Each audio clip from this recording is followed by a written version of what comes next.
l'interprétation en anglais, espagnol et français. Puts the interpretation that suits you. Donc n'hésitez pas à rejoindre, le canal d'interprétation Options place de votre souhait et vous pouvez donc en bas de l'écran cliquer sur le petit globe, et si vous souhaitez écrire et écouter le français, donc cliquez sur français. and also Alors si, votre connexion le permet, merci de garder votre caméra allumée pour que nous puissions nous connaître et nous reconnaître et je vous rappelle que ce webinaire sera enregistré. on our communication platforms Nous partagerons, donc cet enregistrement sur nos différentes plateformes, de communication et n'hésitez pas également à le partager, à des personnes qui seraient intéressées, par ce webinaire. L'enregistrement sera dans les 3 langues également en donc anglais, français et espagnol. Et puis nous aurons un temps de questions, réponses, commentaires de votre part entre, les 2 parties de ce webinaire. Je vais donc lancer l'enregistrement dès maintenant. Thank you so much. Sorry, Fatima, we lost again the Yes. full screen. Yeah. Alors désolée Fatima, je crois que, le plein écran est encore parti. I think that you can hear my you can see my screen now. Je pense que voilà et cela fonctionne à nouveau. Yes. Thank you so much for confirming this. Donc merci beaucoup I will be de starting by votre showing attention. Je vais the donc agenda for commencer today. So we will avec start l'agenda with pour some aujourd'hui. Nous aurons, des remarques préliminaires coordinator Amelia. de la part de notre coordinatrice Amélia. Number one about the working Puis nous aurons un premier panel, sur donc l'évaluation du, groupe de travail 1 the gender and human et les personnes faisant partie de ce groupe, nous parleront item 8, 9, donc des différents points, et principalement points 8, 9, 10, 11, 12 et 14. Nous aurons un temps de questions-réponses sur ces présentations et puis, nous aurons un deuxième panel où nous parlerons, des points 16, 18, 19, 20 et 25. Ce sera donc, la deuxième évaluation. Et puis nous terminerons avec des remarques, finales. Nous prendrons le temps aussi d'avoir une photo de groupe, donc, pour nos archives et puis, nous essayons de répondre à toutes vos questions. Je souhaiterais maintenant passer la parole à notre coordinatrice Amélia qui va partager avec nous, heu, une introduction brève à ce webinaire et va nous parler, donc des objectifs généraux, hein, du caucus des femmes lors de la COP16. Donc Amélia, la parole est à toi. Amelia, can you hear us? Thank you. Amélia, est-ce que tu nous entends bien? Yes, Oui, thank you so merci much, beaucoup. Fatima, and Merci beaucoup welcome everyone Fatima. Bienvenue à tout le monde. to this session. Merci, d'avoir rejoint cette session. For the Women's Caucus, we had, Alors pour le caucus des femmes, nous avions des objectifs assez concrets, heu, auprès de la COP16. Notre principal objectif était, de the need rendre beaucoup plus visible la nécessité d'une perspective de droits humains into the COP16 à agenda l'intérieur, hein, donc de toutes les décisions, de toutes les discussions de la COP16. having references to women. Il ne s'agit pas seulement de faire des références aux femmes. Je pense que nous sommes au-delà de ça, hein. Nous avons demandé depuis longtemps que les femmes soient incluses dans les réflexions, dans les négociations. Every policy decision Mais notre demande, notre objectif est d'intégrer cette perspective dans chaque, in a broader politique, perspective dans chaque with how décision. the related to biodiversity are also related to gender et justice. intégrer la compréhension que toutes les politiques liées à la biodiversité sont intrinsèquement liées à la justice de genre. Alors, je ne vais pas rentrer dans les détails car mes collègues le feront pour chaque point particulier.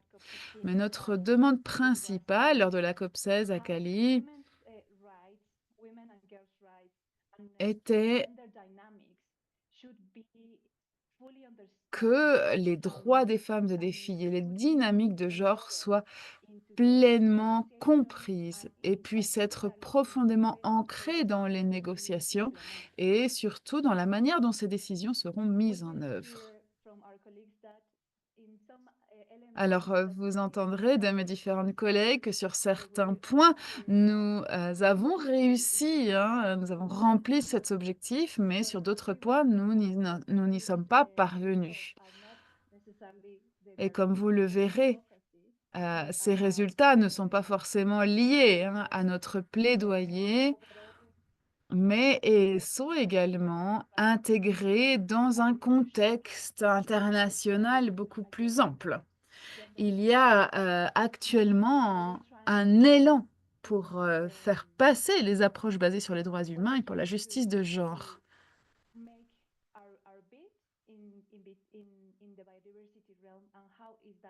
Et nous essayons vraiment, de faire entendre nos voix, hein, dans les forums sur la biodiversité et aussi le climat. Car nous voulons montrer que tout est lié, que la justice de genre est liée aussi aux thèmes économiques, aux thèmes environnementaux et que ces demandes générales pour les droits humains sont, intersectionnelles à tous ces domaines. Alors merci encore, à toutes nos responsables politiques, à toutes les personnes qui ont rendu possible ce travail lors de la COP16 et merci, Fatima pour, donc la parole et le micro est à toi à nouveau. It's always nice to Merci beaucoup, Amélia. Je suis toujours ravie de t'entendre, d'entendre tes mots. up to the to the policy leads, to all Et je souhaite aussi remercier de ma part toutes les responsables des différents groupes de réflexion politique. Merci à toutes les personnes qui ont rendu cela possible et qui ont fait des efforts énormes pour donc faire avancer les demandes du caucus des femmes lors de la COP16. Alors, nous avons de nombreux points à couvrir, donc je vais directement passer au point suivant. Juste, est-ce que vous pouvez me confirmer que mon écran est bien en place? I can hear you very well. Thank you so much. D'accord, merci As beaucoup. working group, as I mentioned before when I shared the agenda, Nous allons entendre un premier groupe d'évaluation, comme je le disais au tout début, lors de la présentation de l'agenda. Et nous allons commencer avec le point 8 et Sharon, qui est donc responsable de ce groupe, va nous parler de différents progrès give the floor to quant à la préparation des cibles, hein, et la mise à jour des SPARI. Sharon, la parole est à toi. Merci beaucoup, Fatima. Bonjour tout le monde.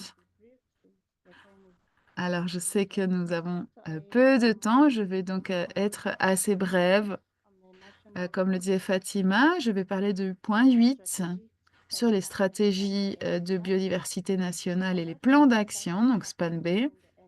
Il y a eu de nombreuses discussions lors du SBI avant la COP et de nombreuses négociations ont eu lieu, hein, donc lors du SBI. Puis le président de la COP a présenté les résultats de ces négociations. Vous pouvez trouver ce document en ligne. Comme Amélia l'a dit, nous n'avons pas réussi à faire intégrer tous les points que nous avions développés. Toutefois, Mmh, plusieurs paragraphes ont pu être adoptés. Alors je crois qu'il y a un micro ouvert. En tout cas, nous avons réussi à faire enlever certains crochets avant la fin de la COP. Il est important de souligner que la COP 16 a vraiment souligné le rôle critique des approches inclusives dans l'Espan B.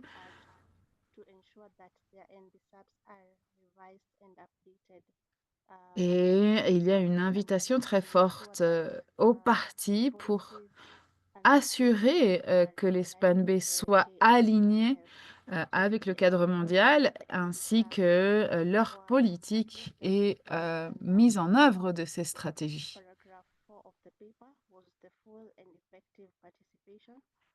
Il y avait une mention de la participation entière et efficace, et donc les partis ont été invités à faire un travail en transparence pour l'inclusion des femmes, des jeunes, des peuples autochtones et des communautés locales pour assurer leur participation dans le processus de révision des SPAN B.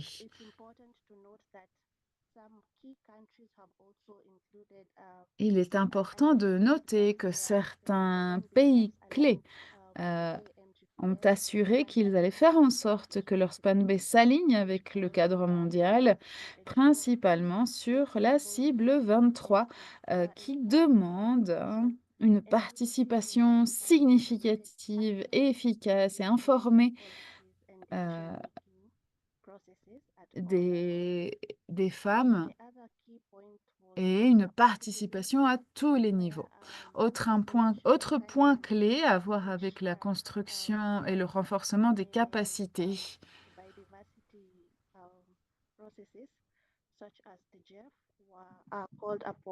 Donc le FEM, hein, le Fonds pour l'environnement mondial, a été également mis à contribution.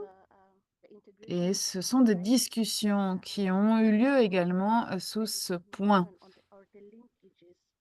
Autre élément, c'est la reconnaissance des liens, des connexions entre la biodiversité et l'élimination des obstacles à la participation des femmes dans les processus d'élaboration des politiques. Bien entendu, il reste des défis importants.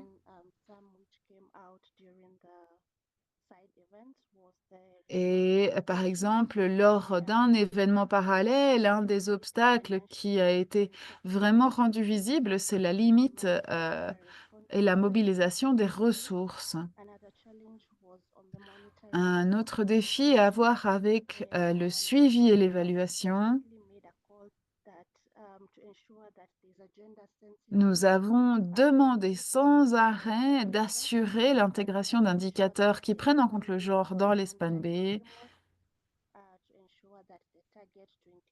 Et nous avons demandé également d'assurer la mise en œuvre de la cible 23. Nos recommandations aux parties étaient d'assurer un processus participatif afin d'inclure donc les femmes, les jeunes, ainsi que les peuples autochtones et les communautés locales. Et aussi de faire en sorte que des indicateurs tenant compte le genre soient inclus. Nous avons demandé également la protection des femmes défenseuses de l'environnement. Et pour conclure, il faut bien comprendre que les SPAN B sont formulés ou sont révisés par les parties. Nous avons donc fait en sorte que cela soit fait de manière holistique, avec une inclusion significative de différents secteurs de la société, et qu'ils s'alignent donc sur le cadre mondial pour la biodiversité. Merci beaucoup. Merci Sharon, merci d'avoir partagé ces principaux points, ces principaux résultats sur le point 8. Comme je l'ai dit avant, alors nous avons assez peu de temps aujourd'hui, donc merci encore d'avoir été brève. Passons au point suivant. Merci de bien vouloir garder vos questions pour que nous puissions les partager à la fin de ce premier panel. Passons donc au point 9 concernant les DSI, donc l'information de séquençage numérique sur les ressources génétiques. Et c'est Eda Fernandez du Mexique qui va nous parler des principaux résultats concernant ce point. Merci beaucoup, Fatima. Merci à toutes d'être ici. En effet, il s'agit d'un point très important. Il s'agit ici d'un mécanisme multilatéral et le Fonds global a été un des points les plus controversés lors de la COP. Cela a pris beaucoup de temps pour arriver à, donc à ces discussions.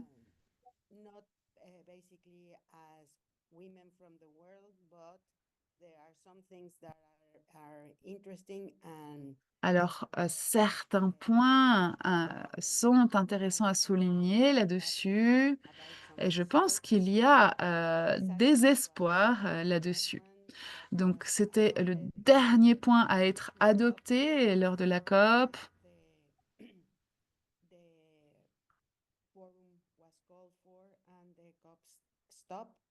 Avant donc la fin officielle de la COP.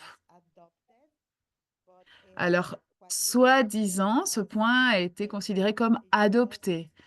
Toutefois, il s'agit plutôt simplement d'un avancement ou d'une progression concernant l'opérationnalisation du partage des bénéfices de la DSI sur les ressources génétiques. Il est important de savoir qui vont partager ces bénéfices, hein, et quels sont les secteurs considérés. Donc, vous les voyez ici, c'est le secteur pharmaceutique, biotechnologique, cosmétique et d'autres industries qui ont recours au séquençage numérique. Le changement principal ici a à voir avec la biotechnologie. C'est un point qui est arrivé au dernier moment.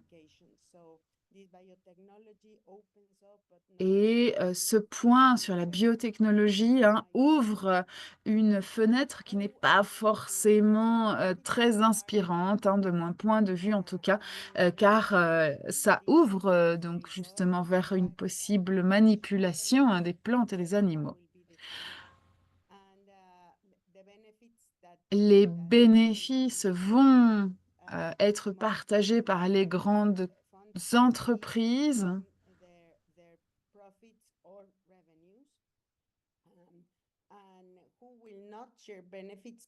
Et ils les partageront sur base de leurs revenus.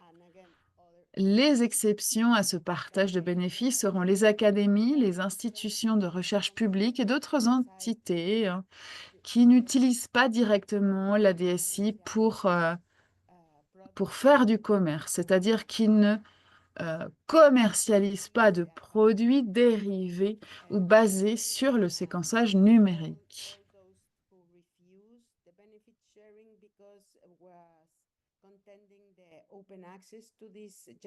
Certains secteurs, hein, ont contesté le partage des bénéfices en demandant plutôt un accès ouvert à ces informations.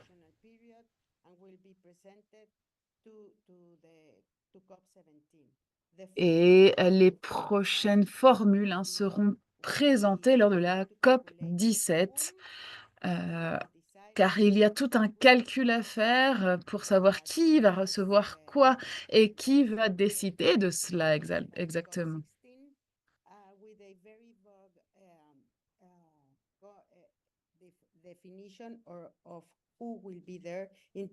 Il y a déjà des définitions de qui sera là, en plus des détenteurs de droits et des parties. Alors, qui va recevoir les bénéfices, hein? Ce sont les pays en développement avec des allocations pour soutenir la mise en œuvre du cadre mondial selon leurs priorités. C'est-à-dire que ce sont les pays qui vont décider dans quel domaine utiliser cet argent. Il a été décidé également que les peuples autochtones et les communautés locales seront bénéficiaires, dont les femmes et les jeunes de ces communautés. Donc pas toutes les femmes, hein, mais les femmes des peuples autochtones et des communautés locales. Cela avait déjà été décidé avant la COP et c'est une décision qui est restée. Alors pourquoi insister là-dessus? Eh bien parce que cette DSI est complètement liée au savoir traditionnel. Alors de ce fonds global, quel pourcentage ira aux peuples autochtones et communautés locales? Eh bien normalement ce sera la moitié. Il y aura 2 modalités pour cela, que ce soit dit, au travers des gouvernements ou directement, donc directement à des institutions identifiées par les peuples autochtones et les communautés locales. De cette manière, nous avons réussi à avancer sur l'élimination des intermédiaires, mais ce n'est pas un succès complet.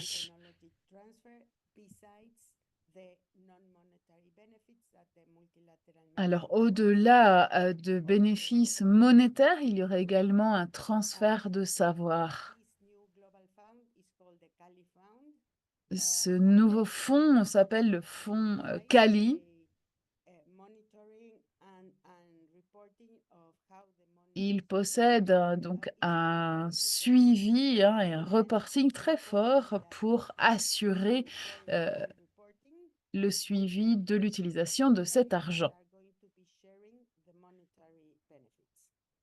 Toutefois, ce point va bénéficier plutôt aux entreprises.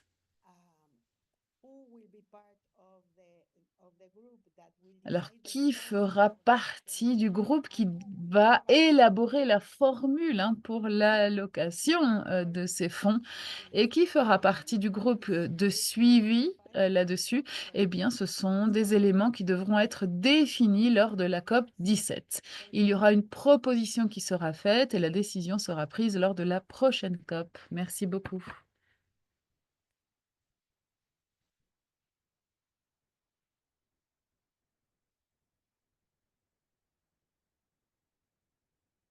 We cannot hear you, Fatima. Alors, on ne t'entend pas, Fatima? Ton micro est fermé. Okay. Thank you so much, Ada, for sharing this. Merci beaucoup, Eda, de ce partage. Regarding this, I know this, and all of us aware how much this Je sais que ça a été un point très controversé, hein, qui a causé un grand nombre de discussions et je sais que 6 minutes, c'est très peu pour faire un résumé complet. Mais en tout cas, merci d'avoir réussi vraiment à faire ressortir les points principaux en si peu de temps. regarding this item. Thank you so much, Ada. I will move Merci to the beaucoup next pour cela, Eda, et passons which au is, point suivant. 10. Donc le point As 10. you know that some items Comme vous le still savez open, toutes, il y a encore certains points qui n'ont pas été talk complétés later on regarding et how nous en parlerons par la suite when the discussion or the COP will be resumed to pour donc voir quand est-ce que ces points seront résolus. this item that's Alors regarding justement, ce point 10, hein, n'a pas été complété. C'est le point concernant les mécanismes pour la planification, la gestion, le reporting et le suivi ou la révision. C'est Christina qui a pris la tête de ce groupe de travail. Christina, est-ce que tu nous entends? Parfait. Est-ce que tu souhaites prendre la parole? Oui, alors je suis dans un espace public. J'espère qu'il n'y aura pas trop de bruit parasite. Alors merci beaucoup. Je suis ravie de vous revoir toutes ici après Cali. Alors je vais essayer d'être très rapide, hein, et de résumer un document très ample et long.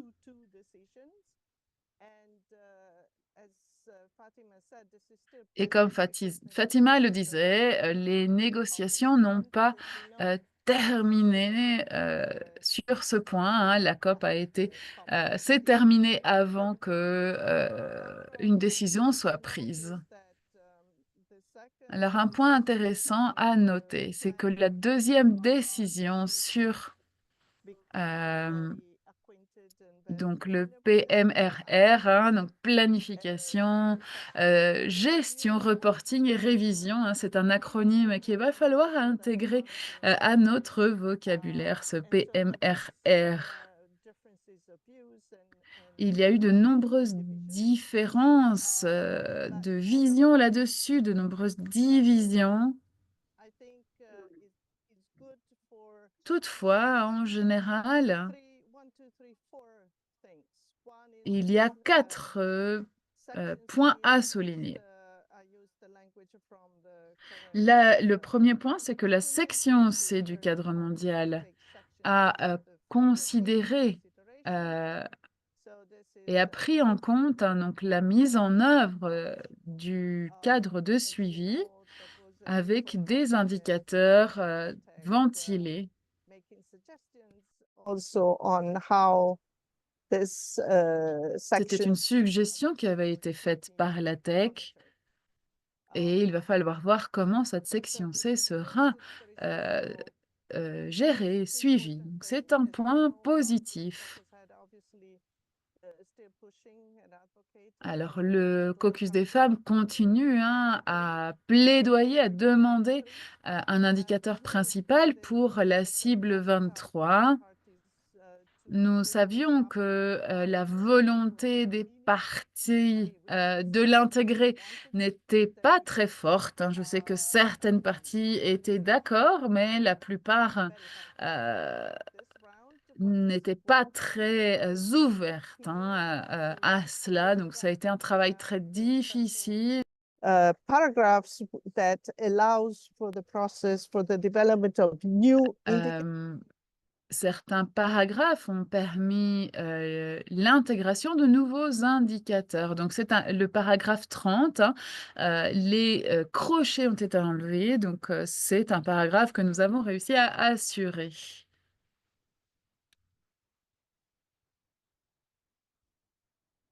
Donc bien entendu, on ne peut pas dire que cela a été adopté car, les négociations n'ont pas terminé sur ce point, mais, il a été assuré. De la même manière, l'indicateur, de composantes sur la mise en œuvre des plans d'action de genre a été adopté.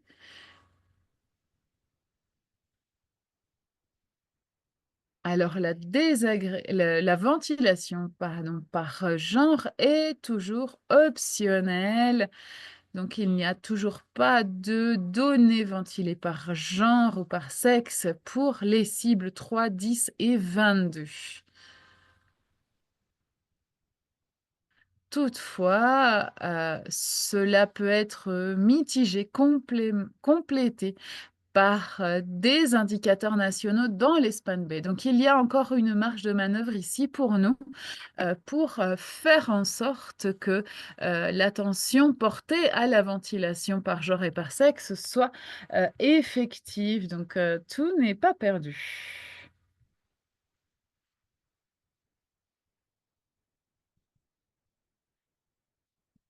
Il y a eu un document, élaboré, mais il a été donc supplanté par un document du président et après, de nombreuses, luttes, hein, il faut le dire,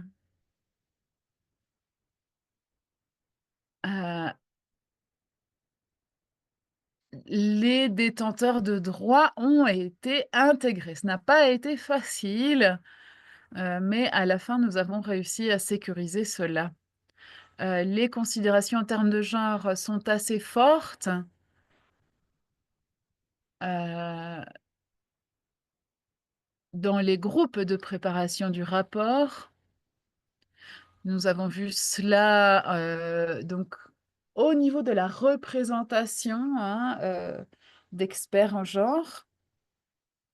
Et donc la, profondeur de cette expertise. Alors un autre point très difficile, concerne la terminologie, le langage, hein, principalement concernant l'engagement des acteurs autres que les gouvernements. Il s'agit encore de contributions volontaires, c'est-à-dire, heu, des engagements de la part, de certains acteurs clés, dont les entreprises. Toutefois, c'est un langage encore assez confus, hein, donc il va falloir voir comment cela, sera éclairci dans le futur. Toutefois, c'est un point, très important que le caucus des femmes doit, prendre en compte concernant donc la soumission de ce type de contribution volontaire et je vais en rester là. Merci beaucoup.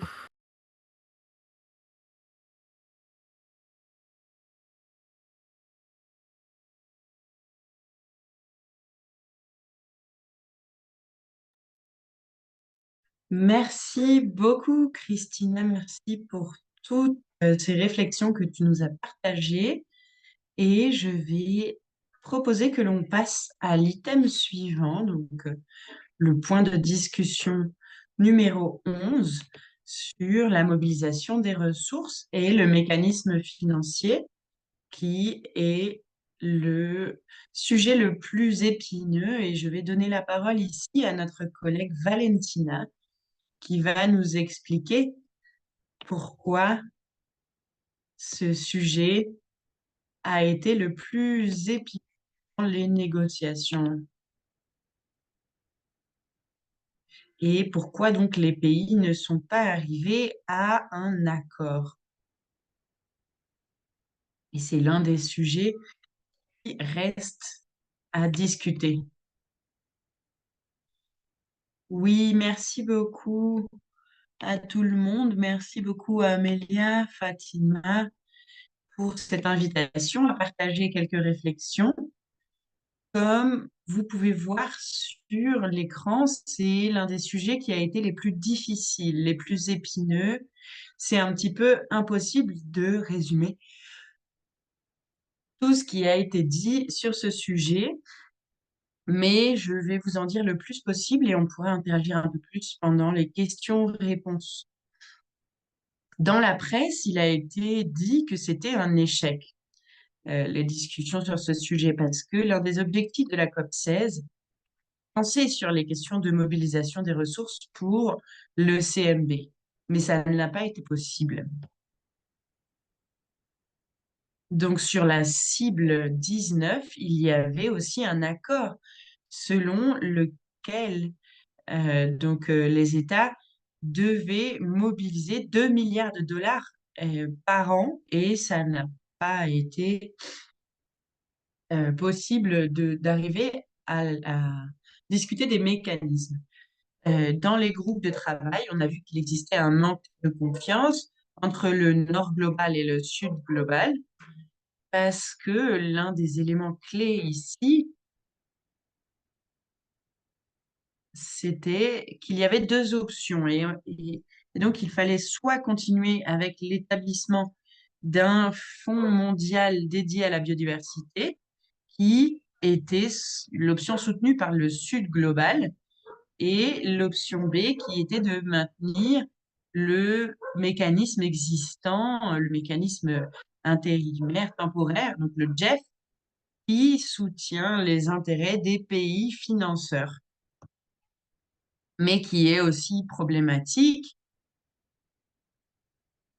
qui est vu aussi comme inadéquat par un certain nombre de pays en voie de développement, et d'autres qui disent que c'est un fonds qui est motivé politiquement. Et donc, c'est des pays qui soutenaient l'idée d'avoir plutôt un fonds qui soit sous l'autorité de la COP. Et donc, l'Union européenne a dit, par exemple, qu'elle n'était pas prêt à adopter donc l'option A. Et qu'il fallait donc un processus de discussion plus démocratique.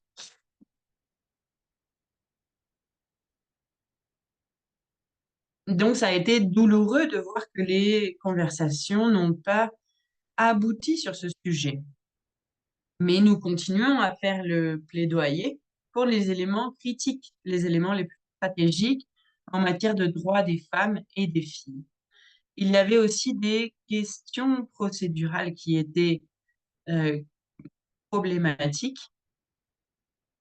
et les parties ont été invitées à discuter au sein de groupes de travail, donc de clusters, pour intégrer des éléments, notamment sur la mobilisation des ressources depuis toutes les sources et les instruments, l'effectivité des mécanismes nationaux par rapport aux critères accordés et les critères pour la mise en œuvre d'un fonds international. Mais donc, on a vu que les éléments de langage sur le genre et sur les droits humains ont été en partie donc enlevés du document de travail. Et on voudrait que ce langage soit amélioré parce que, par exemple, il y a une invitation qui dit devrait suivre les droits humains et euh, les questions de genre. Il n'y avait pas non plus d'accès direct pour les femmes, les jeunes, les peuples autochtones, les communautés locales qui soient mentionnées.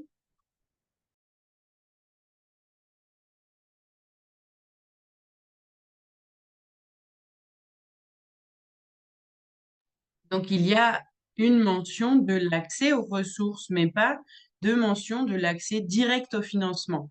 Les ressources, ça peut être un peu tout et n'importe quoi. Donc, on a besoin de cette précision et on a besoin que la stratégie soit éclaircie. Et donc, il y a eu l'adoption d'une stratégie de mobilisation des ressources avec des mentions donc du renforcement des capacités, qui était un élément qui faisait partie des demandes du caucus des femmes, mais on espère plus d'ambition sur ce sujet important.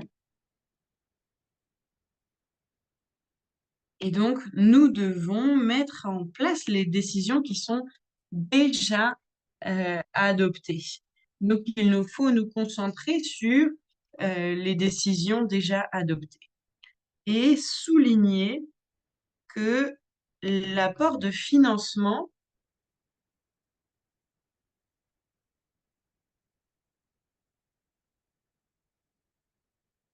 et donc il nous faut aussi donc avancer sur la décision 15.4 sur le changement transformateur.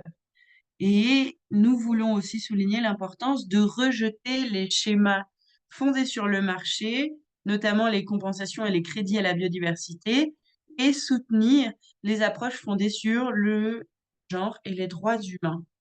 Et je serai heureuse de répondre à vos questions. Merci beaucoup.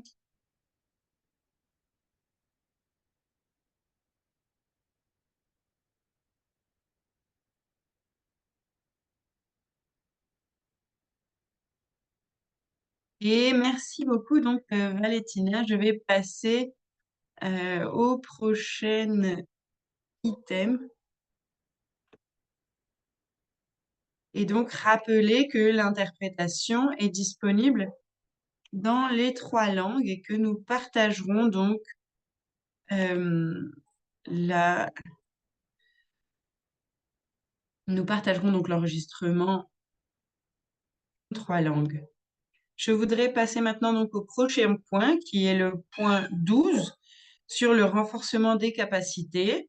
Et sur ce sujet, donc on a 3 collègues qui ont travaillé sur ce sujet et je vais donner la parole à ici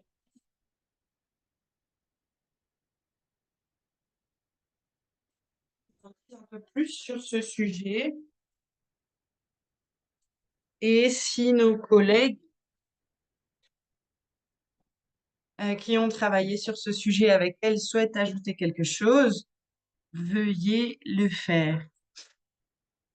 Merci beaucoup. Oui, merci beaucoup, Fatima. Bonjour à tout le monde.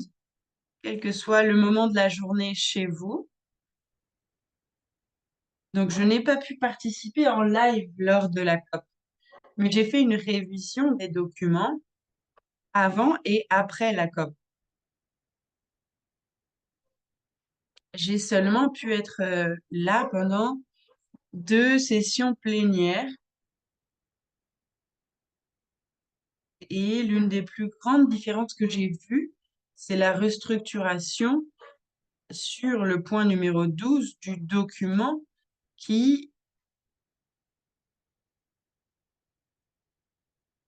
s'appelait donc renforcement des capacités, développement, coopération technique et scientifique et donc mécanisme de clarification.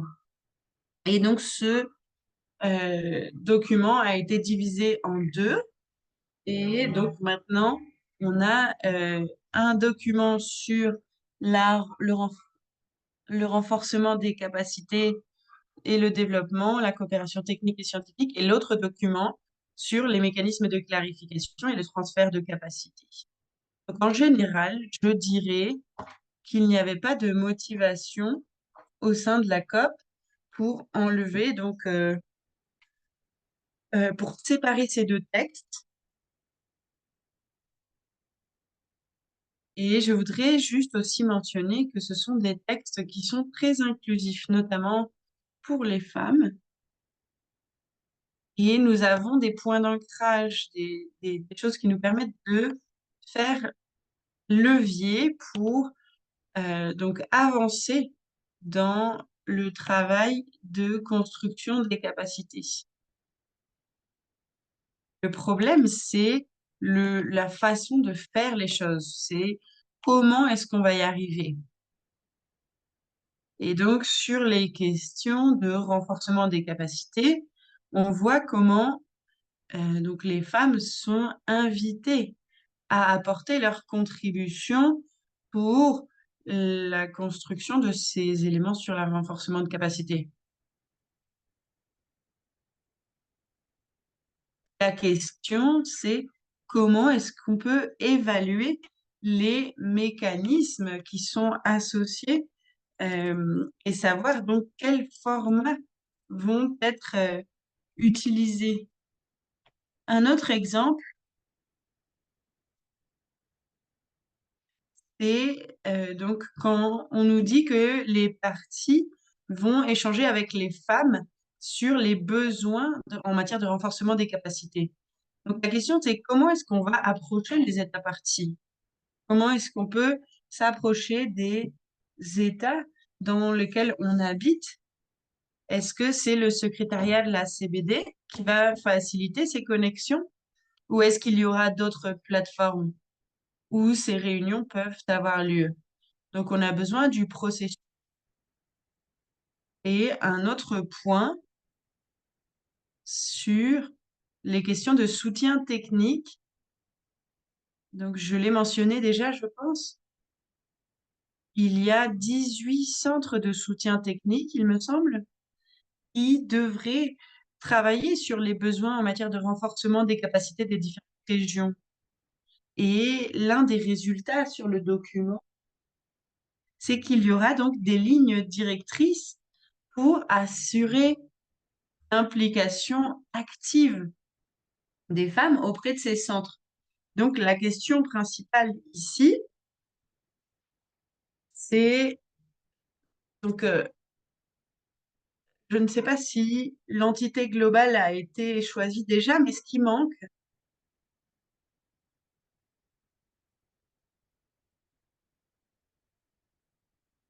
c'est comment est-ce qu'ils vont avoir une vision claire de ce qui est nécessaire en matière de renforcement des capacités et comment nous allons travailler avec ces centres de soutien technique. Et qui va faire ces connexions? Est-ce que c'est à nous de les faire ou est-ce que ce sont les entités au niveau international? Et ce qui manque aussi, c'est la chronologie pour la mise en œuvre. On est déjà presque à la fin de 2024 L'année prochaine, c'est 2025 et il n'y a rien de concret. Donc la question un peu, c'est comment est-ce que tout ça pourrait arriver de façon concrète? Et finalement, donc sur les mécanismes associés, donc sur les centres d'échange d'informations, donc on a l'idée d'une approche par l'ensemble de la société, ce qui est vraiment chouette. Et les femmes sont invitées à jouer un rôle actif dans les différentes phases de ce cycle, notamment pour identifier les besoins, les failles et pour mettre en œuvre des mécanismes avec les différentes parties prenantes pour l'échange et la production des savoirs. Et la question, c'est comment on fait? Qui prend l'initiative? Qui prend le lead? Comment est-ce qu'on travaille avec les parties? Quel est le point de départ? Tout cela est encore très peu clair et on a besoin de réponses.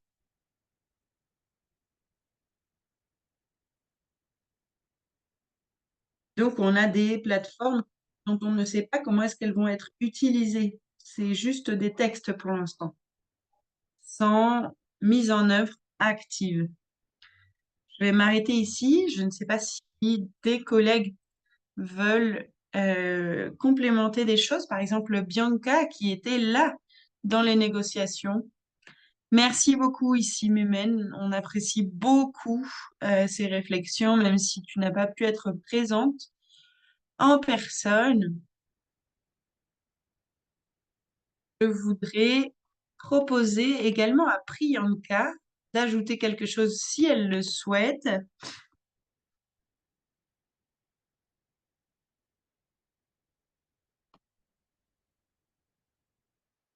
Et Priyanka va aussi nous parler d'autres points ensuite. Je voudrais, si vous êtes d'accord, si Priyanka, tu es d'accord, je voudrais qu'on passe au point suivant.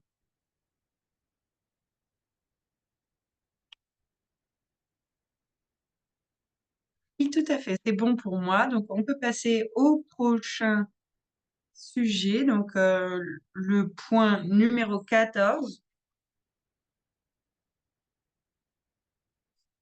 Donc, c'était vraiment incroyable de pouvoir travailler là-dessus avec d'autres collègues, donc des peuples autochtones et communautés locales. Et je voudrais passer la parole à Shruti pour qu'elle nous en dise plus sur ce sujet. Shruti, est-ce que tu nous entends? Oui, merci Fatima. Je pense que c'était l'une des discussions les plus importantes qui a émergé de la COP 16.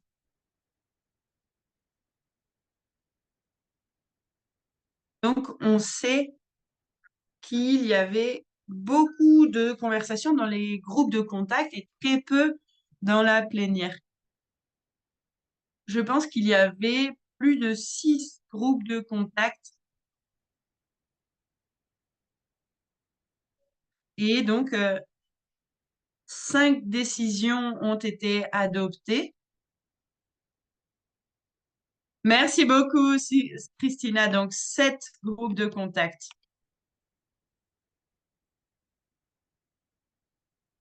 Donc, le plus important ici, il faut mentionner donc qu'il y a un groupe, un organe subsidiaire permanent sur l'article 8J qui a été établi. Donc, le modus operandi de ce groupe, de cet organe subsidiaire, n'a pas été développé encore et il devrait être adopté et développé pendant la COP 17.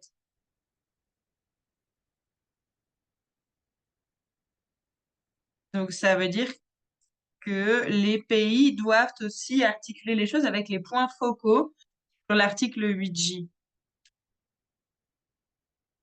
Donc, ça veut dire que tout ici, nous devons commencer à parler avec nos gouvernements pour savoir comment est-ce qu'ils veulent travailler sur ce sujet et déjà nous engager dans le plaidoyer auprès de nos États.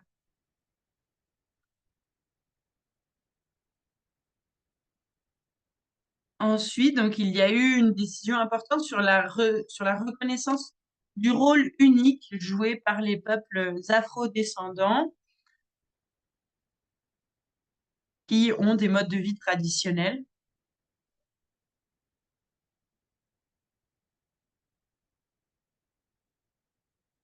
Donc, il y a eu cette décision sur cette reconnaissance. Et le troisième élément important à mentionner, c'est le nouveau programme de travail qui a été adopté, qui a des éléments très, très forts de droits humains, d'approche fondée sur les droits humains, et beaucoup d'éléments de langage sur la responsabilité en matière de genre. Il y a des recommandations euh, du Forum permanent sur les questions autochtones qui ont été intégrées. Donc, il nous faut faire le lien avec le plan d'action sur le genre et c'est définitivement une décision qui est importante, qui implique donc l'accès direct au financement pour les peuples autochtones, qui mentionne les questions de genre et les questions de droits humains. Et donc la quatrième décision, comme je disais, c'est sur la recommandation sur le forum permanent sur les questions autochtones auprès de la CBD. Donc ça a été adopté avec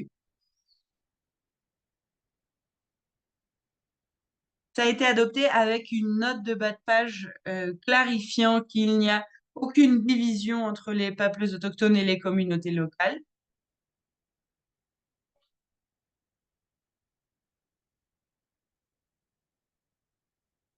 Et la dernière chose que je voudrais mentionner, c'était sur le dialogue approfondi sur le rôle des langues dans la transmission intergénérationnelle des savoirs traditionnels, des pratiques et des innovations. Et le langage et le texte étaient aussi propres avant d'arriver à la COP. C'est quelque chose qui avait été négocié déjà à Genève. Donc, il y avait des choses déjà très, très claires sur le transfert et sur le savoir traditionnel.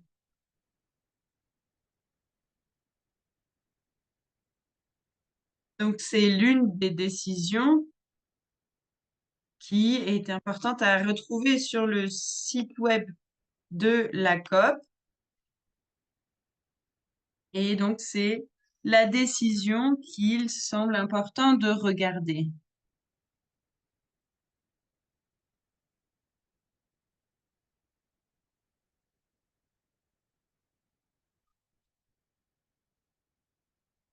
Donc, ce sont les éléments importants à mentionner par rapport à l'article 8J.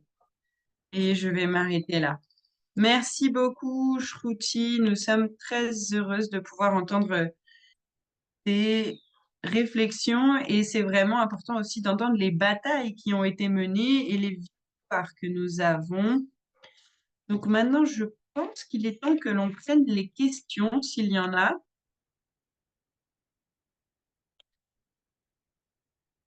Donc, si vous avez des questions ou des commentaires, n'hésitez pas à lever la main.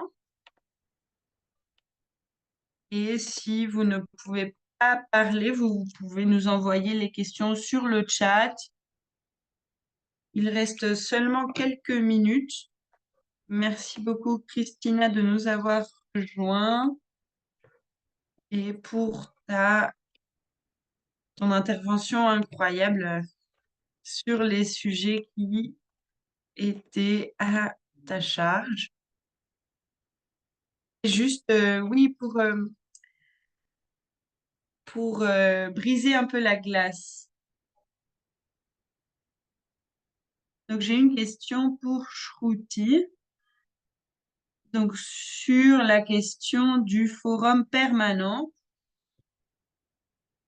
Donc, je me demande s'il y avait une discussion pour savoir si ce serait en cohérence avec le forum permanent. Est-ce qu'il y avait des discussions sur la portée du forum permanent? Et l'autre question que j'ai, c'est sur les points focaux. Je pense que c'est un autre sujet qui va dépendre, bien sûr, des priorités nationales. Et donc, de façon idéale, Donc, on aimerait savoir comment ça va fonctionner. Est-ce que je peux répondre?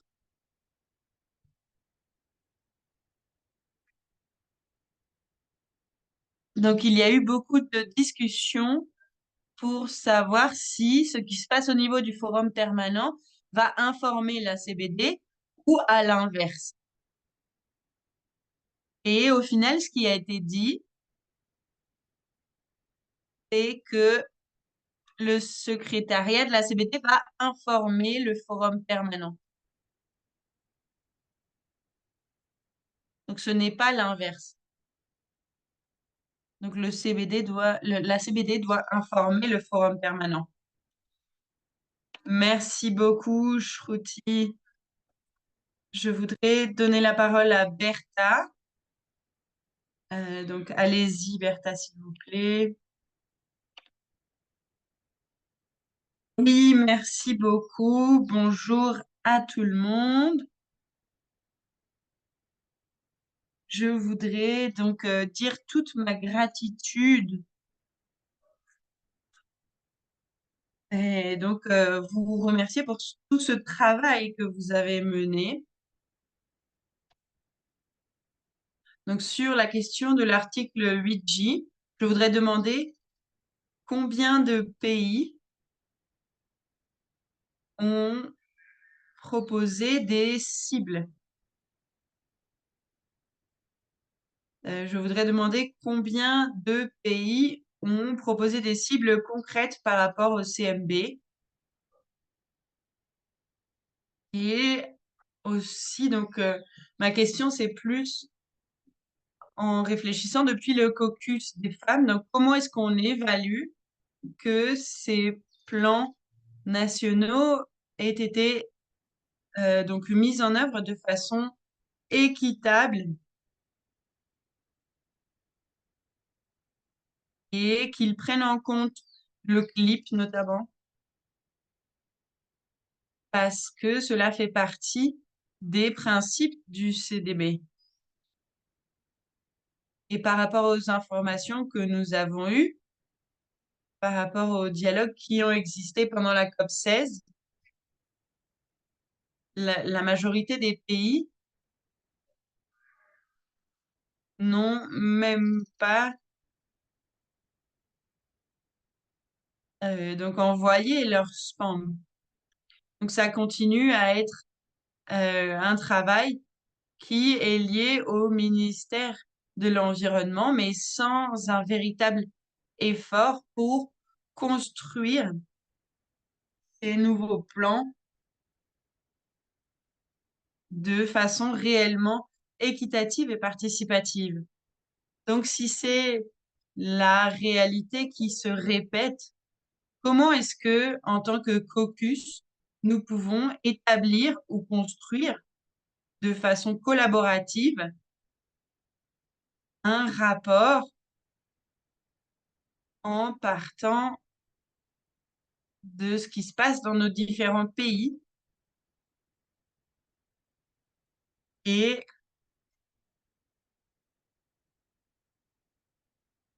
parce que donc sur ces différents sujets, sur aussi par exemple le point numéro 10, comment est-ce qu'on va évaluer les choses par rapport donc à l'engagement concret sur tous les différentes cibles. Donc, comment on peut travailler sur ces différents sujets s'il n'y a pas d'éléments concrets, notamment sur la question du cadre de suivi. Et finalement, je voudrais demander si c'est possible d'éclairer, c'est possible de préciser qu'il peut y avoir des contributions des autres parties et de voir comment est-ce qu'on peut apporter ces contributions de la part des autres parties. Et finalement, je vais terminer ici. Je voudrais qu'il soit très clair que de la part du caucus,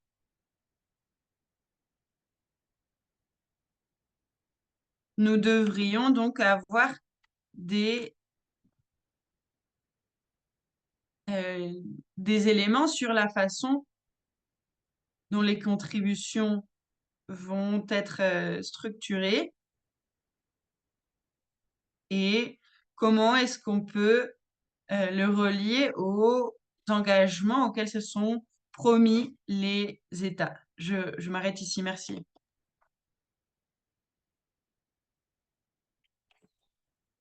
Merci beaucoup, Bertha. Je crois qu'il y a de nombreuses questions en une. Merci hein, pour tous ces commentaires également. Alors, est-ce que l'une d'entre vous souhaitait répondre à cette question, les collègues, les responsables? Est-ce que vous souhaiteriez donc répondre à Bertha ou Bertha, est-ce que tu souhaitais diriger cette question à une personne en particulier? Pamela? Oui, je vois que ta main est levée. Pamela, puis Shruti.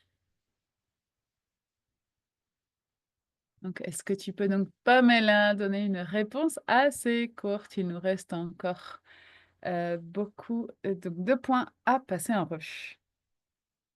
Oui, merci beaucoup, Bertha. Alors justement, il y a un document SBI 5/1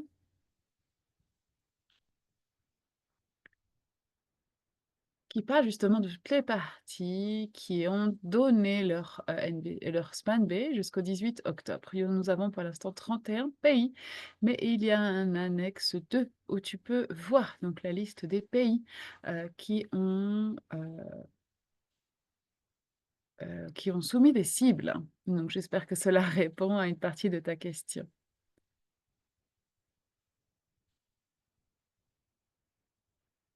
Bien entendu, il faut aussi rappeler que ce que les partis ont dit, heu, donc même s'ils avaient les fonds et que certains pays étaient, éligibles à ces fonds et qu'ils pouvaient les utiliser pour mettre à jour leur SPAN B, ces fonds ne sont jamais arrivés malheureusement. Donc je crois qu'il y a ici un manque de coopération, hein, justement de collaboration, heu et pour de nombreuses parties, ça a été vraiment, le point faible, hein, pour, donc actualiser leur SPAN B et le manque de compétences également. Donc depuis le caucus de femmes, nous essayons d'établir un dialogue, bidirectionnel avec les points focaux genre, pour, pouvoir analyser les principales, possibilités, opportunités, hein, et travailler en synergie. Voilà, donc j'espère que, j'ai pu répondre, brièvement à tes questions et je serais ravie, hein, donc de continuer à discuter de nouvelles formes de collaboration également, par la suite. Merci beaucoup Pamela, de cette réponse et je vais laisser la parole à Shruti. Puis nous prendrons une dernière question. Oui, alors merci, hein, pour ces questions très pertinentes sur la participation et l'inclusion. Si l'on regarde donc les outils de reporting en ligne, eh ben, 43 pays ont soumis leur SPAN B, car certains l'ont aussi fait pendant la COP. Donc il y en a un peu plus que ce qu'il y avait avant la COP. Nous savons que 109 pays, ont également, rempli et soumis, hein, leur cible nationale. Donc cela permet de voir quels sont les pays qui ont intégré la cible 23, par exemple. Donc il suffit d'ouvrir le menu pour, obtenir ces informations et voir donc, par exemple, combien de pays ont intégré la cible 23 dans leur SPAN B. Ce que nous pouvons faire,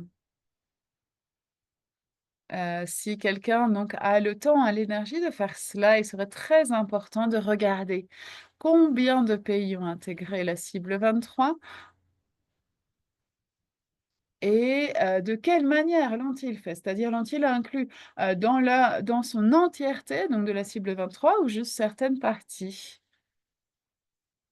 Et par exemple, si depuis le caucus des femmes, nous souhaitions, faire une analyse de cela, nous serions vraiment ravis, hein, de vous aider, à développer une méthodologie. Vous pouvez également regarder dans vos propres pays, ce qui est inscrit dans les SPANB. Cela pourrait être très intéressant d'avoir ces données, surtout en amont d'une prochaine COP pour donc, continuer pardon, l'évaluation que nous avons déjà, menée. Merci beaucoup, Shruti, de ce partage. Nous travaillons, hein, de manière collective, à cela. Nous sommes vraiment ravis, hein, d'être un réseau justement pour pouvoir, réunir de nombreuses capacités et nous sommes un groupe, basé dans le monde entier. Donc nous vous invitons à soutenir notre travail, nos positions. Nous serons ravis de vous partager toutes les ressources nécessaires, dont un manuel, que nous avons partagé avant le début de la COP.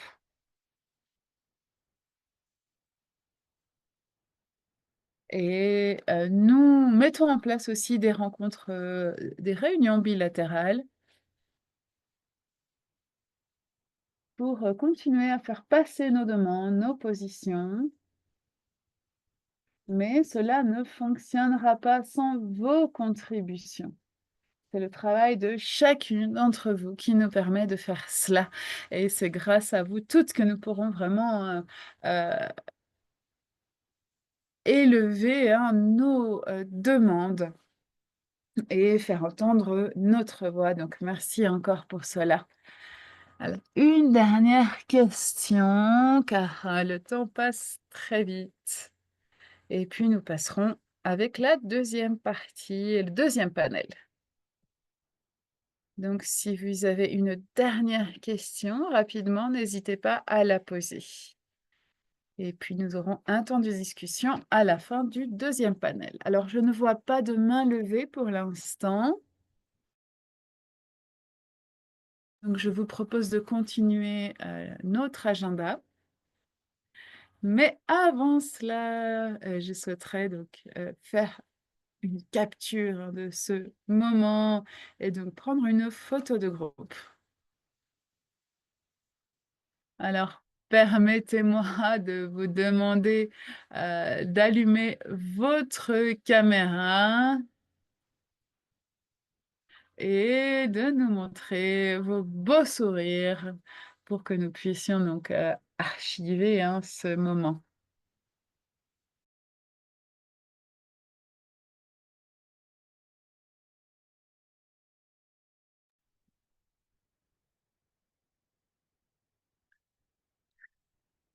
Pardon, Fatima, est-ce que voilà, tu peux donc arrêter de partager l'écran pour prendre la photo. Oui, oui, oui, c'est bon, je crois que j'ai réussi, merci. Voilà, je vois vos visages et vos beaux sourires. 3, 2, 1, c'est parti. Alors, une première photo, puis une deuxième. 3, 2, 1, c'est parti.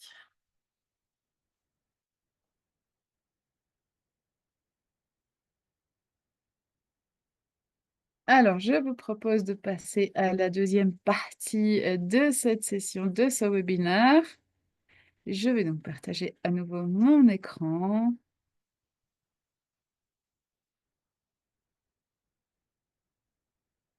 Nous allons maintenant passer donc, à l'évaluation pour les autres points de l'agenda.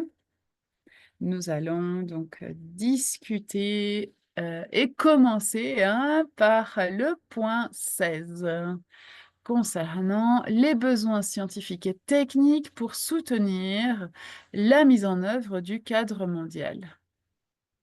pour la biodiversité et j'appelle notre collègue du Népal, Priyanka, pour cette présentation.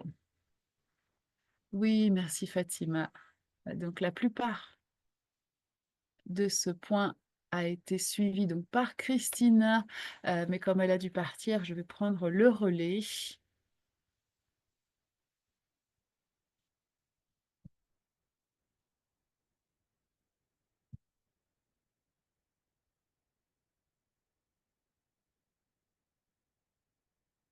Alors pardon Priyanka, je suis vraiment désolée de t'interrompre, hein, mais le son est très mauvais, les interprètes ne peuvent pas entendre suffisamment pour faire leur travail.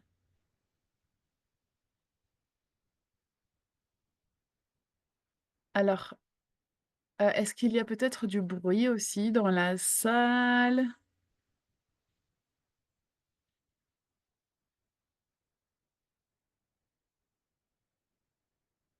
Et peut-être aussi parler plus près du micro pour que nous puissions t'entendre suffisamment bien?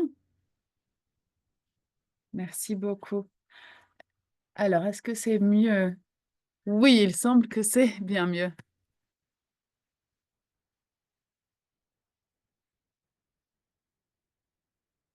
Je vais donc, recommencer. C'est très court.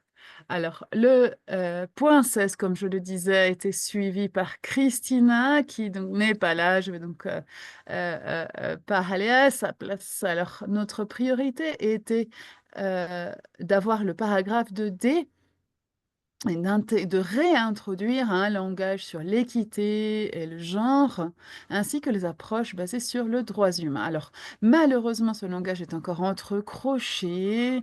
La Russie, l'Union européenne, n'étaient pas d'accord avec ces termes.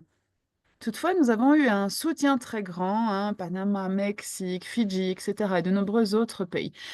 Donc c'est quelque chose sur lequel il faudra continuer à discuter. Il n'y a pas eu de référence spécifique pour un nouveau programme de travail, mais une décision pour mettre en place une stratégie et une révision de la stratégie, ainsi qu'une analyse de programme sur le travail de la Convention. Et la possibilité aussi pour les femmes d'envoyer des soumissions de leur position et expérience sur les zones de travail du paragraphe 2. Donc, la décision n'a pas encore été adoptée là-dessus. Donc nous, il y a encore, hein, de la place pour faire inclure ce langage. Voilà de mon côté. Merci beaucoup Priyanka pour ces éclaircissements. Passons donc, au point suivant. Si vous avez des questions, encore une fois, gardez-les, sous le coude car nous les écouterons à la fin, de ce deuxième panel. Merci beaucoup. Passons donc, au point 18 sur les valeurs diverses de la biodiversité. Et je vais donc appeler notre collègue Mélissa pour nous parler de ce point. Mélissa, la parole est à toi. Merci beaucoup, Fatima. J'espère qu'on m'entend bien. Oui, c'est parfait. Alors, il y a beaucoup à dire là-dessus et je vais vraiment m'en tenir aux principaux résultats. Alors, nous n'avons pas eu de groupe de contact hein, sur ce point. Ça a été discuté directement en plénière. Les interventions du caucus de femmes ont donc été très limitées. C'est pourquoi il était assez difficile d'intervenir, de nous faire entendre. Mais en général, concernant la décision, le texte et les résultats, ils sont plutôt bons. Nous avons obtenu une de nos demandes, qui était donc d'accueillir le rapport de l'IPBES et ses messages clés. Donc cela a été inclus. Il y a également une référence faite aux cibles 22 et 23 à la section C. et que cela doit se faire avec une participation effective, significative des femmes, des jeunes et des peuples autochtones. La seule chose qui a été éliminée, c'était un petit bout de texte concernant les réformes politiques et les réformes institutionnelles basées sur l'évaluation des valeurs de la biodiversité. Donc les partis ne se sentaient pas très à l'aise avec cela et ils ont préféré donc enlever ce petit bout de texte pour que tous les partis soient d'accord. Il y avait également une mention, hein, de voies durables pour le développement, donc c'est ce qui a été, enlevé.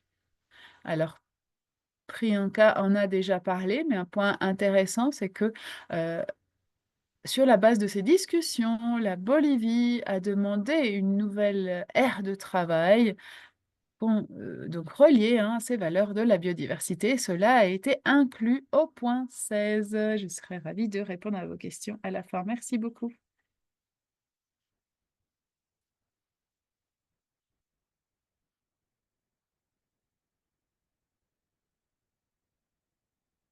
Alors Fatima, je crois que ton micro est éteint. Oui, désolée, j'ai oublié de l'allumer encore une fois. Merci encore, Mélissa, pour ce partage. Et oui, nous aurons donc un temps de questions-réponses à la fin de ce panel.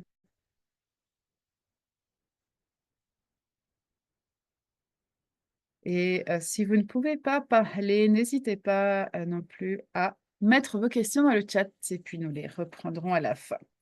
Nous allons passer maintenant au point 19 sur la gestion durable de la vie sauvage, de la faune sauvage.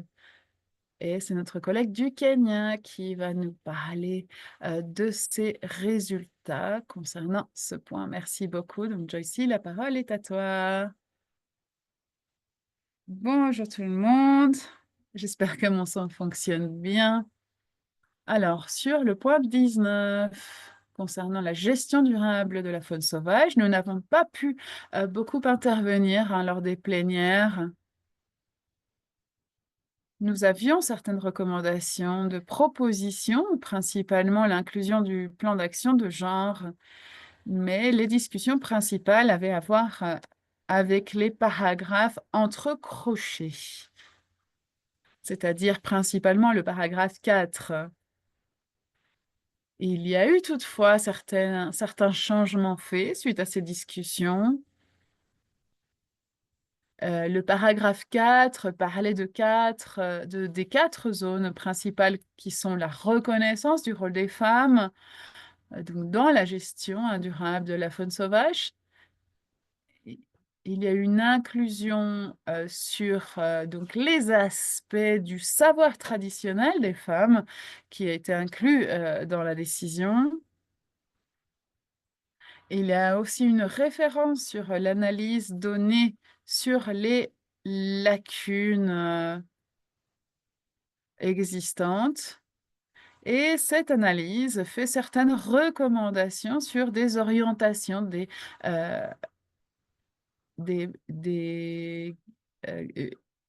orientations qui doivent être incluses sur l'équité de genre, sur les décisions participatives ou sur la participation plutôt prise de décision, ainsi que sur la distribution équitable des coûts et bénéfices.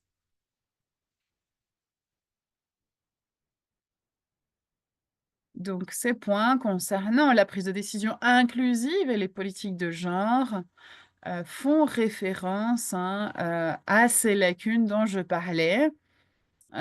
C'est donc pour nous une belle avancée, hein. Et un autre point que je souhaitais mentionner, c'est aussi le mécanisme financier. Au début, il y avait une référence au crédit biodiversité, mais de nombreux partis ont relevé les lacunes existantes en termes d'orientation sur ces crédits et ces mécanismes. Et donc un autre pilier, hein, c'est ces mécanismes financiers innovants pour soutenir les peuples autochtones, les communautés locales, les femmes et les jeunes. Et il y a donc une demande, hein, de mécanismes innovants et pas seulement les crédits déjà existants en biodiversité. C'est aussi une opportunité pour d'autres acteurs clés, dont les femmes, de contribuer au développement de ces orientations, de ces lignes directrices. Nous n'avons pas pu vraiment contribuer lors des plénières, comme je le disais, mais ces décisions sont assez inclusives, prennent en compte le genre à de nombreux endroits du texte. Merci beaucoup. Merci beaucoup, Joycey, de ce partage.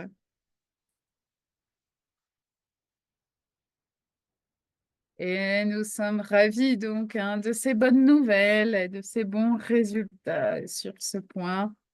Même si il faut continuer un autre plaidoyer pour que tous les points véritablement prennent et intègrent le genre. Passons au point 20 sur la biodiversité marine et côtière et la biodiversité sur les îles. Et c'est donc notre chère Pamela qui va nous parler de ce point. Oui, la parole est à toi, Pamela. Alors, nous avions 2 documents sur ce point. Pamela, est-ce que tu peux parler un petit peu plus fort? Le son est assez bas. Oui, merci beaucoup. Comme je le disais, nous avions 2 documents ici, un concernant les aires marines biologiques et écologiquement importantes.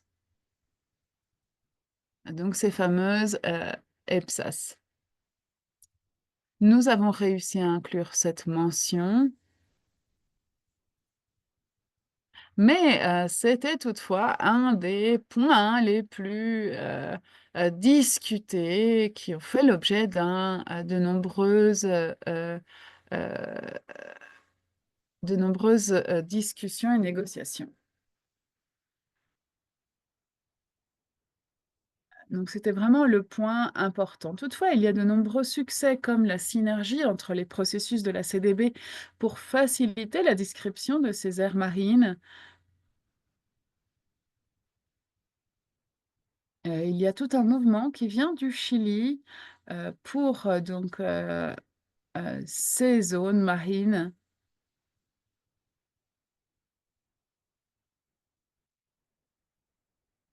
Bien entendu, alors certaines parties ont souligné qu'il s'agit d'un exercice plutôt scientifique, académique, plus que politique. À la fin de la discussion, les synergies sont restées un peu superficielles.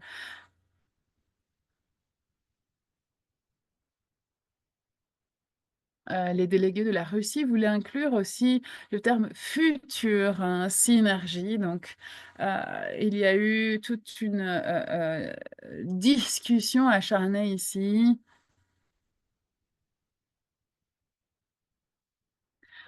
Pour le point de l'utilisation durable de la biodiversité marine, il y a eu 2 versions de ce document. Une première développée lors du SEPSTA, et aujourd'hui, nous avons eu aussi l'élimination d'une terminologie très importante concernant les programmes et les orientations sur une approche qui intègre le genre. Donc malheureusement, nous avons perdu cette partie. Toutefois, grâce à nos collègues, hein, de ONU Femmes et d'autres alliés, nous avons fait un travail de plaidoyer très fort.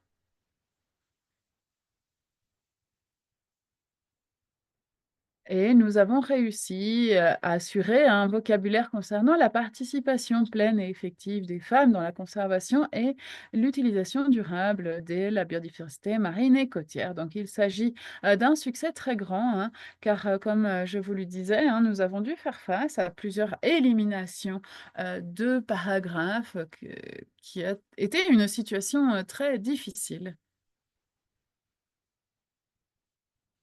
Nous avons également, un paragraphe 12A concernant le renforcement des capacités des femmes pour, soutenir, la mise en œuvre du cadre mondial, principalement dans ces écosystèmes marins et côtiers. Et nous avons réussi à avoir aussi la reconnaissance des impacts des activités de géo-ingénierie, sur la biodiversité marine et côtière. C'était aussi, un de nos points centraux, pour, ce document.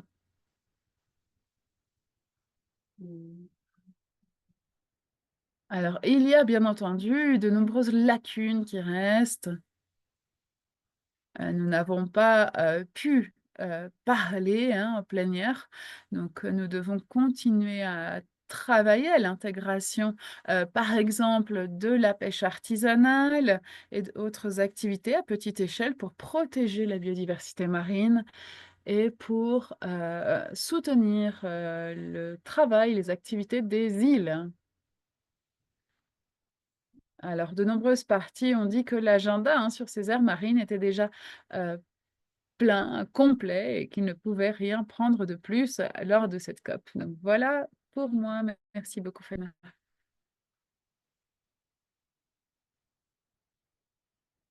Merci Pamela et merci encore, hein, pour ce travail incroyable que tu as fait, lors de la COP 16.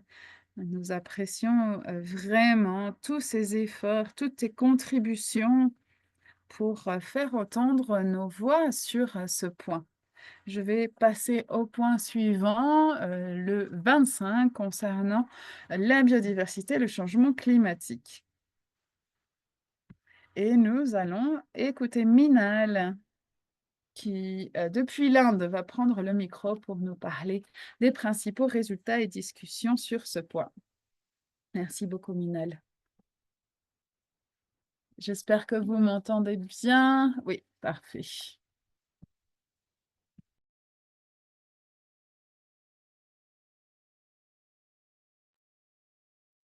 Je vais partager dans le chat la décision qui a été adoptée sur ce point pour que vous puissiez la lire si vous le souhaitez.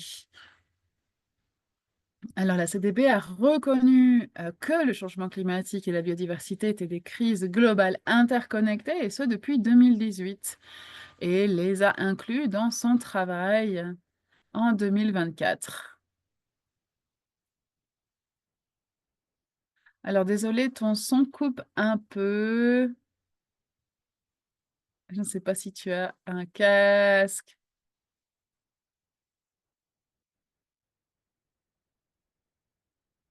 Alors, je ne sais pas s'il y a un peu de bruit, de parasites dans le fond. J'espère que, heu, cela fonctionne bien.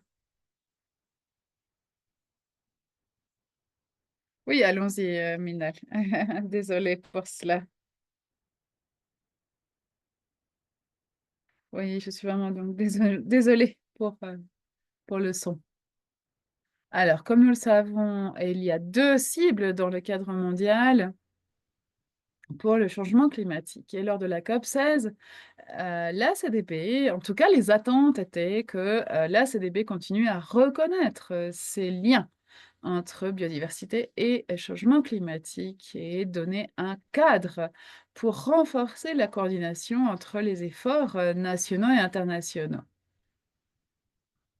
Et également faire en sorte que dans ces crises, les droits humains continuent d'être protégés et fournir aussi des solutions à cela. Il était aussi crucial pour le caucus des femmes de reconnaître que les femmes et les filles sont, a affectées négativement et de manière disproportionnée par ces crises et qu'il est important d'avoir des garde-fous. Alors lors du SOPSTA 25, il y a eu des premières recommandations qui ont été faites. Certaines décisions sont encore, doivent encore être soumises à adoption. Nous avons aussi beaucoup travaillé avec d'autres caucus, principalement le JEBN, celui des jeunes, pour avancer sur cette décision. Alors, ça a été un travail, une négociation assez difficile, car il s'agit aussi donc d'un thème qui fait controverse. Et certaines recommandations qui ont été partagées sont que toutes les actions prises pour répondre aux cibles 8 et 11 doivent avoir des garde-fous socio-environnementaux très forts et se baser sur une approche fondée sur les droits de l'homme, sur les droits humains, tout en promouvant la participation des femmes, des filles, des jeunes, des peuples autochtones et des personnes handicapées.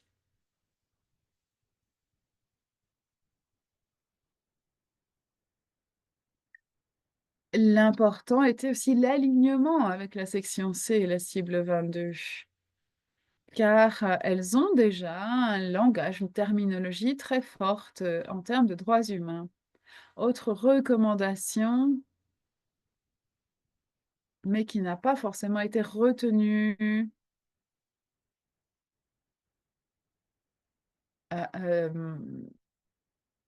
toutefois, donc la section C, hein, qui, elle, est considérée retenue, heureusement présente ce langage.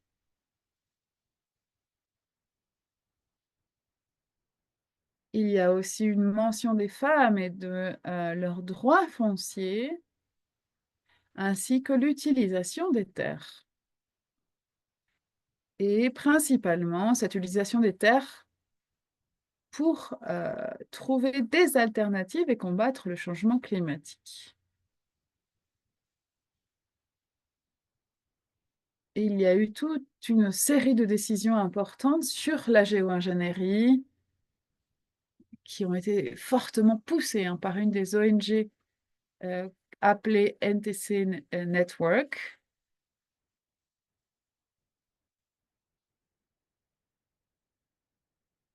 qui ont donc repris une décision antérieure de la CDB qui demandait un moratoire sur les activités de géo-ingénierie, jusqu'à ce que les conditions nécessaires soient remplies.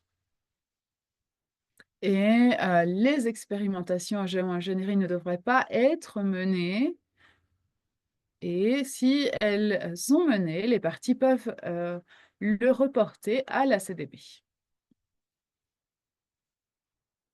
Et l'idée était vraiment donc d'assurer que cette voix soit entendue et que la CDB puisse clarifier sa décision là-dessus.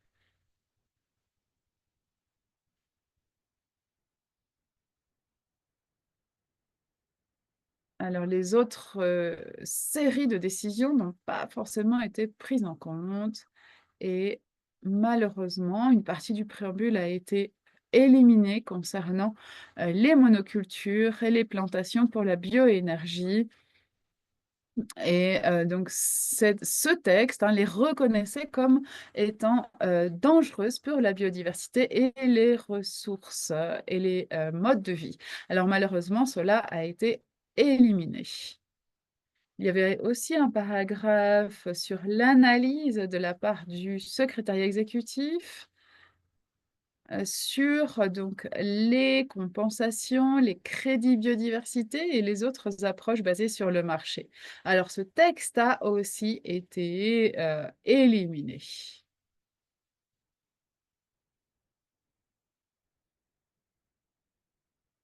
Un autre point important est que les parties prennent en compte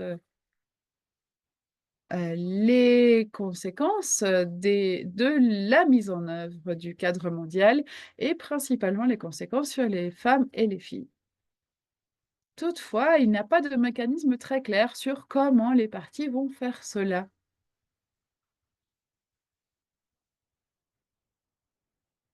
Et cela n'était pas non plus expliqué dans le texte négocié lors de la COP16. Il est important que ces points soient écrits avec un langage qui tienne en compte le genre. Car l'approche de la CDB jusqu'à aujourd'hui est toujours celle du principe de précaution. Il est très important de maintenir cela, car, cela peut affecter, d'une manière disproportionnée, surtout les peuples autochtones et les communautés locales. Donc ce langage dans la décision, n'est plus présent pour l'instant.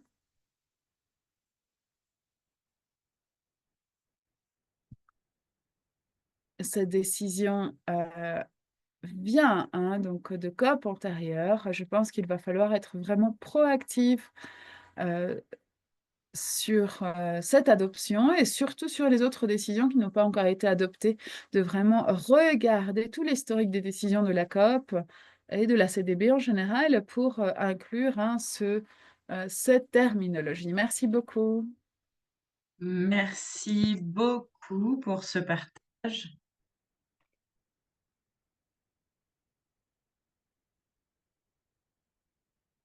Merci donc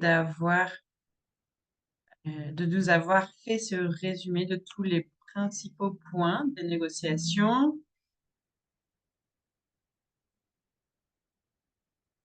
Et je voudrais donc partager les différents commentaires et proposer que tout le monde puisse donc partager ses réflexions, commentaires ou bien les questions que vous avez. N'hésitez pas donc à lever la main. N'hésitez pas si vous avez des questions. Merci beaucoup pour tes contributions, Mélissa. Je pense que Mélissa va commenter maintenant. Donc, merci d'avoir été avec nous, Mélissa. Donc, est-ce que vous avez des questions, des commentaires?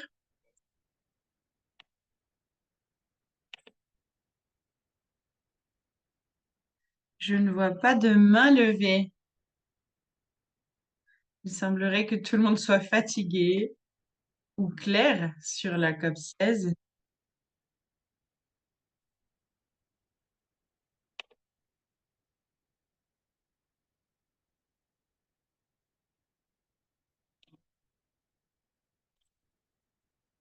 Et donc, il y a différents sujets que nous pouvons encore approfondir.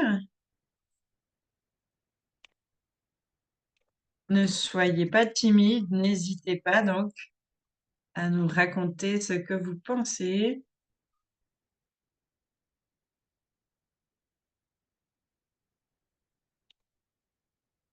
Oui, alors Cécilia, est-ce que vous avez des questions?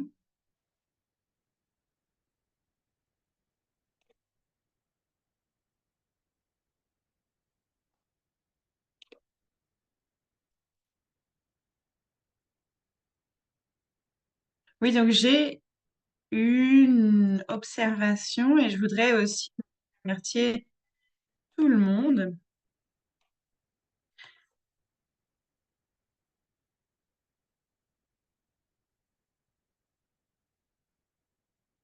Et donc, je vais vous proposer quelles sont les prochaines stratégies que l'on pourrait avoir pour ce obstacle.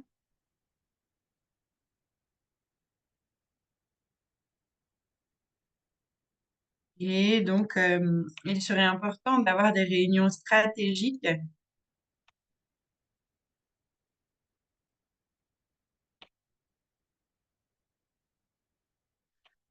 Donc, il serait important de voir ce que nous devons faire.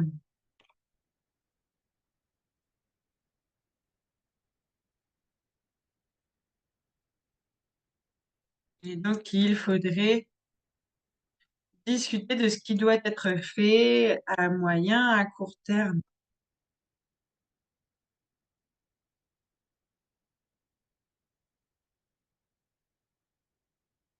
Donc, il faudrait voir ce que nous pouvons faire et planifier ensemble cette suite.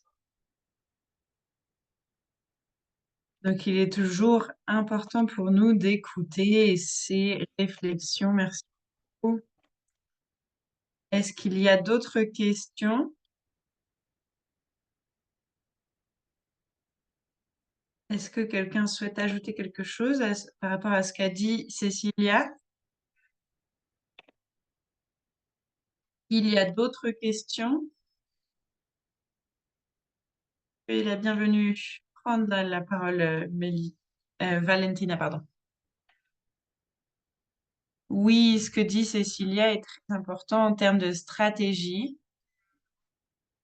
Et je voudrais que l'on ajoute une recommandation. Je n'ai pas eu le temps de le mentionner du fait du temps, mais je pense qu'il est important de discuter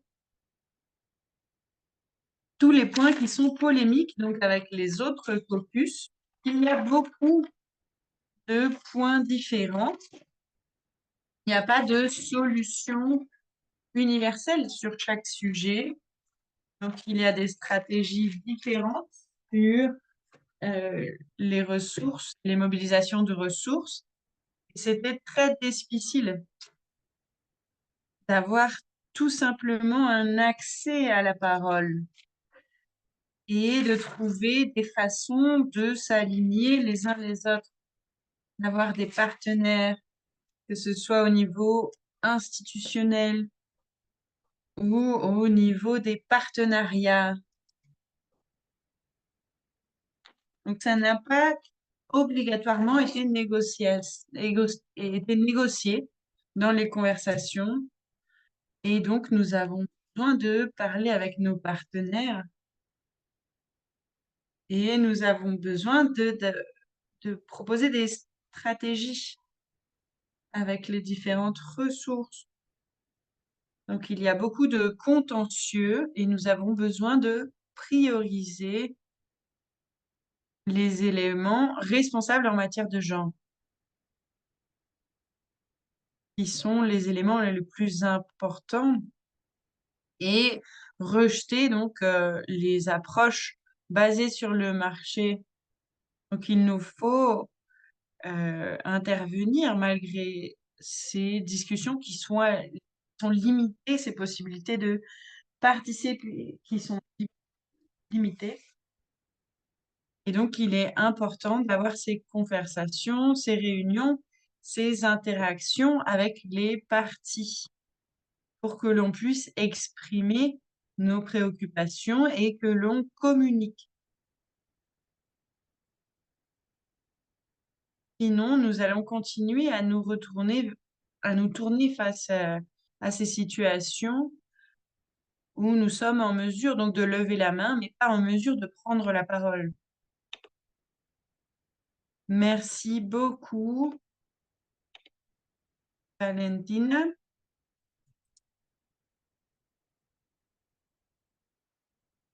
Merci beaucoup, Valentina.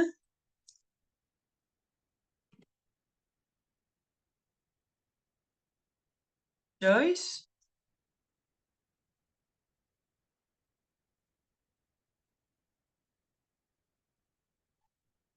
Et donc, nous avons aussi une question, la question des mécanismes de gestion.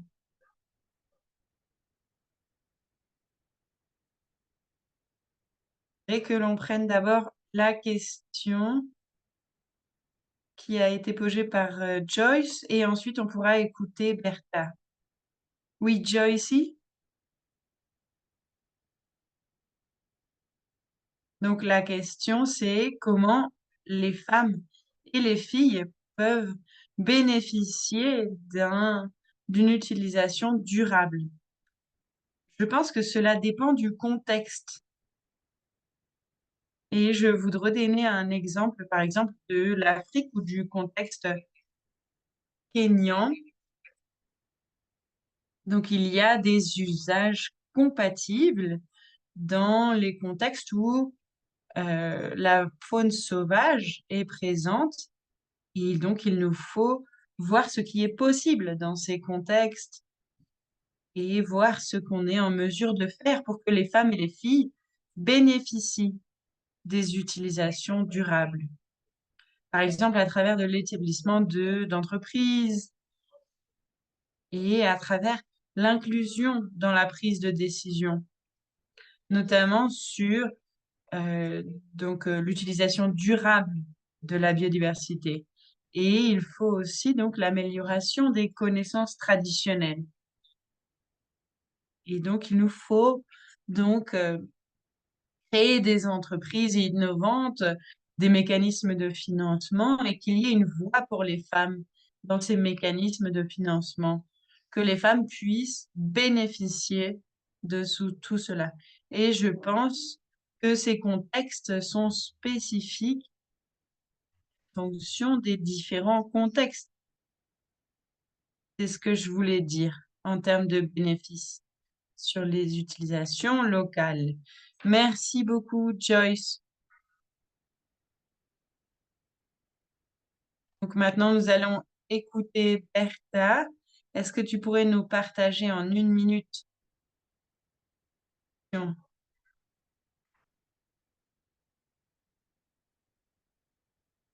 Oui, juste de façon concrète, je voulais aussi appuyer ce qui était dit par Cecilia et Valentina, qui est très important, ce que je voulais dire par rapport aux plans nationaux.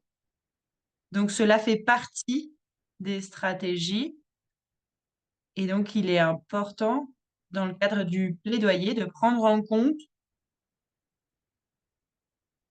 les questions politiques dans les différents pays. Et cela est déterminé par les aspects géopolitiques qui sont en dehors de notre contrôle et de ce que l'on peut faire.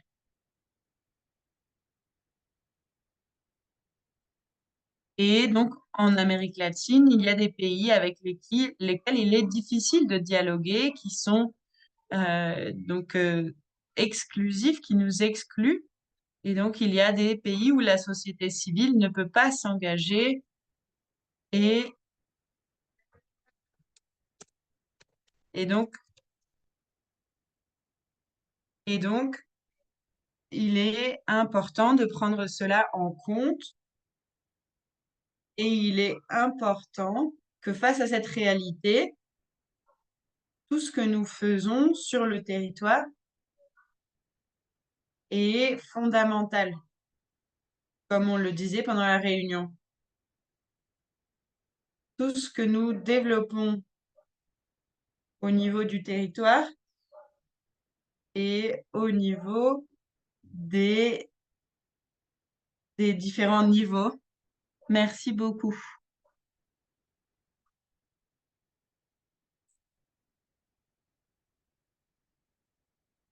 Je suis désolée, les interprètes étaient en train de demander que tu ralentisses un petit peu.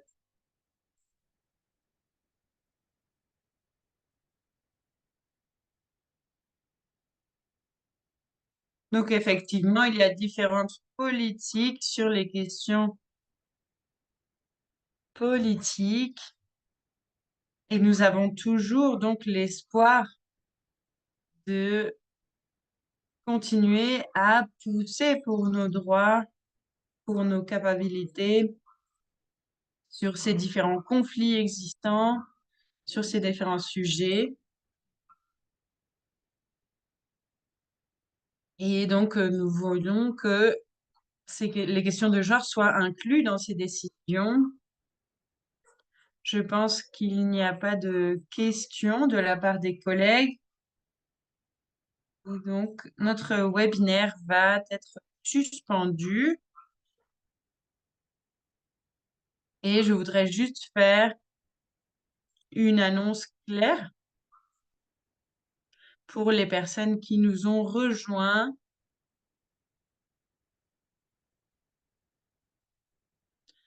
Et donc, nous pouvons vous proposer de vous inscrire en tant qu'organisation et ou en tant que personne. Et vous pouvez nous rejoindre dans ce réseau, dans cette communauté.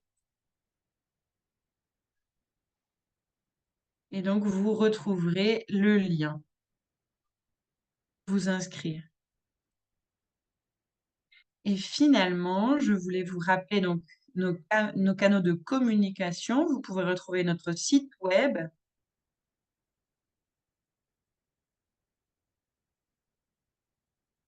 Nous avons fait aussi un site spécial pour la COP16. Et donc, vous pouvez aussi retrouver tous nos posts sur la COP16, donc sur nos réseaux sociaux. Et vous pouvez également nous contacter par mail. Et je vais à nouveau donc communiquer les liens de communication.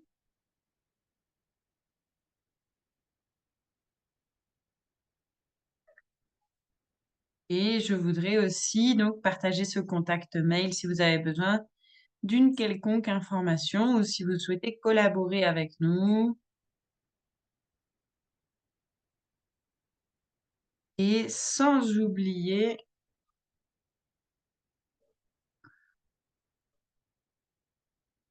donc pendant la COP16, nous avons lancé une plateforme où vous pouvez vous déclarer en tant que pionnier, pionnière en matière de diversité et en matière de genre.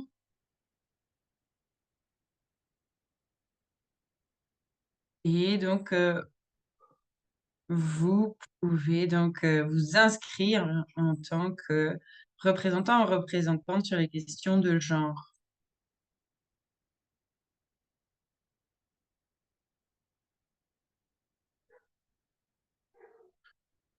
Et donc, cela sera pris en compte dans la deuxième partie du Forum des femmes. Et nous vous invitons à vous inscrire en tant que représentant, représentante en matière de genre et de biodiversité. Et la dernière chose que je voulais vous dire, pour terminer, vous pouvez retrouver donc cette photo. Merci beaucoup de nous avoir rejointes aujourd'hui. Merci beaucoup à tous les collègues. Merci à tous les collègues qui ont dédié du temps sur ces différents sujets et qui ont partagé avec nous donc les différentes positions des femmes et des filles pendant la COP16. Et donc, nous allons continuer à travailler ensemble sur les sujets qui sont à l'ordre du jour. Merci beaucoup aux interprètes et à nos collègues qui nous soutiennent donc pour l'enregistrement. Nous allons partager ces enregistrements avec tout le monde.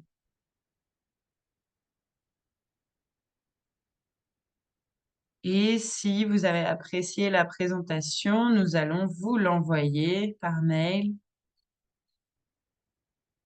Et on vous invite à rester positive et à garder cet esprit collectif, cette énergie collective qui nous inspire. Merci beaucoup de nous avoir rejoints.